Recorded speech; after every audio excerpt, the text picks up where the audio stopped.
kulanti wanaagsan daawada ku soo dhow bartana Facebook iyo wararka degdega ee xilligan soo gaarayo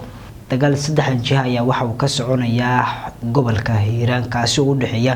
ciidamada dib u xiraynta deegaanka kuwa dawladda isku dhinacay sidoo kale xubno ka tirsan dagaalyahanada Al-Shabaab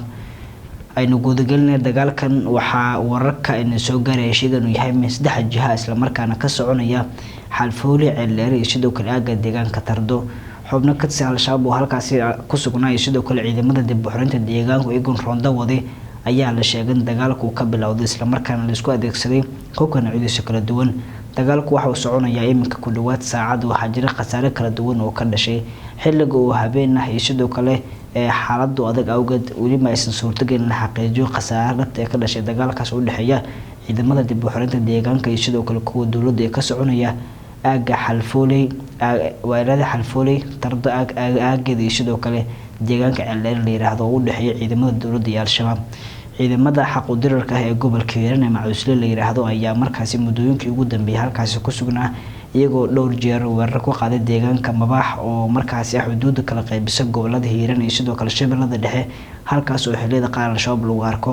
Al-Shabaab markii laga saaray deegaanka Tardo ee gobolka Hiiraan waxay ku xooganayeen xuduudda gobolada Hiiraan iyo sidoo kale Shabeellada Dhexe mararka qaar waxay soo qaadi jireen weeraro ay ku soo qaadaan ciidamada dib u xiraynta deegaanka ee ku sugan aaga deegaanka Tardo laakiin fariisin weyn oo ciidamada dib u xiraynta deegaanka halkaas ay ku leeyihiin waxay suurto gelisay in mar waliba deegaankaas Al-Shabaab weerar ku soo qaadan lagu guuleysto maadaama uu noqday fariisin weyn oo halkaas ay ku leeyihiin ciidamada dib u xiraynta deegaanka iyo sidoo kale kuwa dawladda federaalka ee Soomaaliya deegaanka Tardo waxa uu ka mid yahay deegaanada ugu muhiimsan ee laga ilaaliyay amniga guud ee deegaanada Al-Shabaab laga saaray ee u dhaxeeya Matabaan ilaa Tardo oo dhul aad u ballaaran isla markaana muddadii howlgallada ka soconayeen gobolka Hiiraan lagu guuleystay in la soo geliyo gacanta ciidamada dawladda federaalka Soomaaliya sidoo kale kuwa deegaanka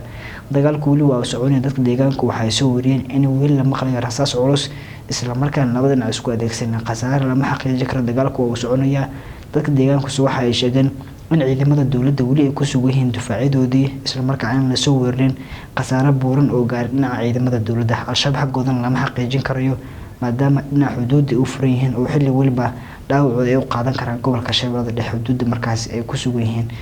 howlgallada ka soconaya gobolka Shabeellada Dhexe oo aanan buureen wali ma aysan suurtagelin in la isku furo labada gobol howlgalladooda isla markaana si buuxda Al-Shabaab looga saar laakiin mas'uuliyiinta hogaaminaysa waxa ay sheegeen in rajo weyn ay ka qabaan in la isku furo labada howlgal isla markaana Shabaab soo weerartan la waayo waxa hadalkaas ka dhawaajiyay madaxweynaha Hirshabeelle Cali Cabdullaahi Xuseen Guudlaabe inkastoo wali uusan dhaqan galin waxyaabaha ka soo kordhay dagaalkan ka soconaya xalfooli ceelleer iyo sidoo kale aaga deegaanka Tardo wadaal halkan ay idin kula wadaagi doonaan sidoo kale hadba khasaare la wariyo ee xogta hore soo gaarta nabadgelyo